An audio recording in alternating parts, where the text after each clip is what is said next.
Hola, ¿qué tal chicos? Bienvenidos. En esta oportunidad vamos a platicar sobre el curso de formación ciudadana. En esta oportunidad pues vamos a seguir conociendo lo relacionado a los derechos humanos. Hemos de recordar y recordaremos perfectamente que a lo largo de estas clases hemos hablado y hemos trabajado sobre la clasificación de derechos humanos. Indicamos en su oportunidad que los derechos humanos, si bien es cierto, son uno solo, porque dijimos inclusive dentro de sus características que son universales, es decir, que si estamos en Guatemala o vamos a otro país, los mismos derechos nos acompañan porque son inherentes, son propios de las personas. Pero, entonces, únicamente para entenderlos es que habíamos hecho la clasificación. Hemos trabajado hasta esta oportunidad la primera y segunda generación de los derechos humanos. Recordemos que cada uno de estos derechos se han venido adhiriendo, han venido encontrándose, han venido sumándose a los ya encontrados derivados de diferentes grupos y movimientos. En esta oportunidad vamos a hablar sobre la tercera generación de derechos humanos. Es una generación bien interesante realmente porque va más allá de la persona. Recordemos que anteriormente hablamos sobre la vida, sobre la salud, sobre los derechos sociales, económicos, sobre los derechos individuales, pero en este momento y en esta generación de derechos humanos, la tercera generación, nos referiremos propiamente a los derechos del Estado, a los derechos de un país determinado. Para eso es importante decir que esta tercera generación surge después o al finalizar la Segunda Guerra Mundial, la cual se llevó a cabo entre los años de 1935 a 1945.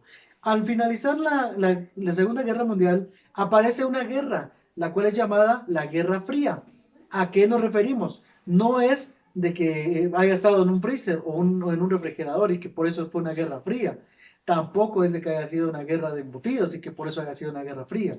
Nos referimos a una guerra fría, aquella en donde los países, especialmente Estados Unidos y el Reino Unido, se enfrentaron, pero ya sin armamentos. Es una guerra bien interesante porque fue una guerra más que todo de economía.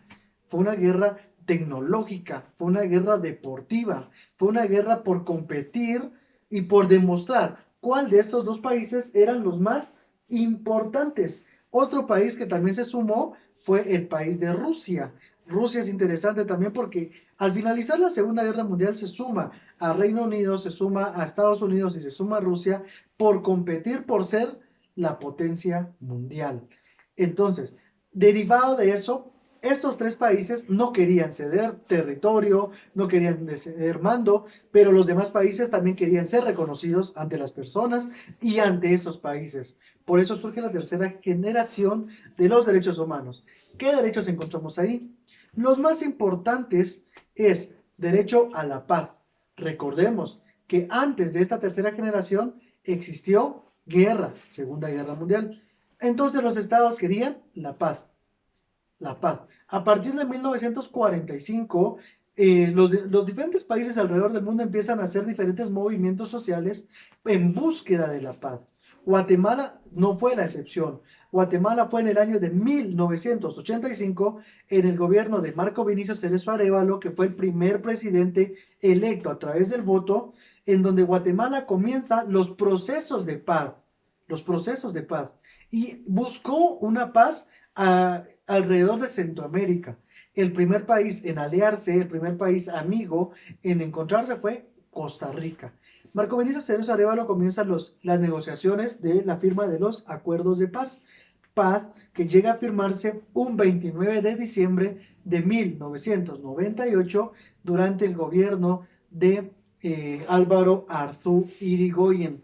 Esto lo vamos a ver también más adelante en el curso de Ciencias Sociales, pero únicamente es un dato histórico y un dato importante para que veamos la importancia y de dónde surge esta tercera generación y lo que es la paz. Otro derecho muy importante también surge los derechos políticos, que ya lo vimos también en una generación pasada, pero en este caso es en donde cada uno de los países pueden elegir a sus presidentes a través del sufragio, a través de lo que hoy en día le conocemos como el voto, a través del voto. El sufragio, las características es que es universal, secreto, obligatorio. Es universal porque va a hacer efecto en todo el mundo. Es secreto porque ninguna persona tiene que saber lo que usted ha emitido, por quién ha votado.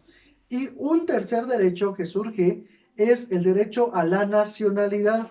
Para eso nos vamos a apoyar de nuestra Constitución Política de la República de Guatemala. Recordemos que es nuestra máxima ley. En el artículo 141, 142, permítanme ahorita les verifico. Es importante que estos artículos también los vayamos copiando. El artículo 144, se los voy a leer. Capítulo 2, nacionalidad y ciudadanía. Artículo 144, nacionalidad de origen. Son guatemaltecos de origen los nacidos en el territorio de la República de Guatemala, naves, aeronaves guatemaltecas y los hijos de padre o madre guatemaltecos nacidos en el extranjero. Se exceptúan los hijos de funcionarios diplomáticos y quienes ejerzan, bueno, ahí aparece. Lo importante es lo primero. Son guatemaltecos de origen los nacidos en el territorio de la República de Guatemala. A ningún guatemalteco de origen puede privársele su nacionalidad.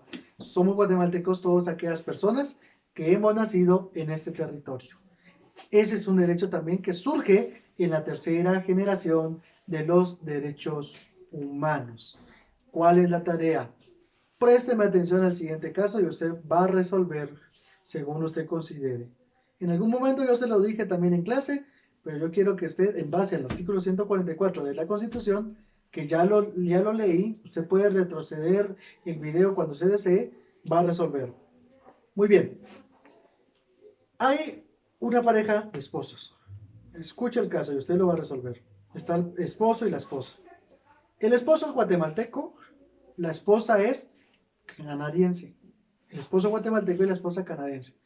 Deciden viajar y van rumbo a Europa, España específicamente.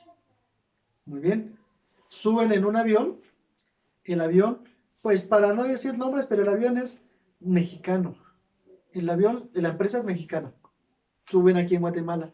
El esposo guatemalteco, la esposa canadiense, van hacia España en un avión mexicano. Muy bien. Muy bien. Mejor cambiamos la nacionalidad del avión. En un avión guatemalteco. En un avión guatemalteco. Van, durante el vuelo, van por el territorio hondureño. Van por el territorio hondureño. La esposa está embarazada y da a luz en el avión. En Honduras. ¿De dónde es el niño? Guatemalteco, canadiense, español o hondureño. Usted tiene que darle únicamente la resolución al presente problema. Únicamente la tarea, chicos, que el Señor les bendiga y nos vemos en una próxima oportunidad.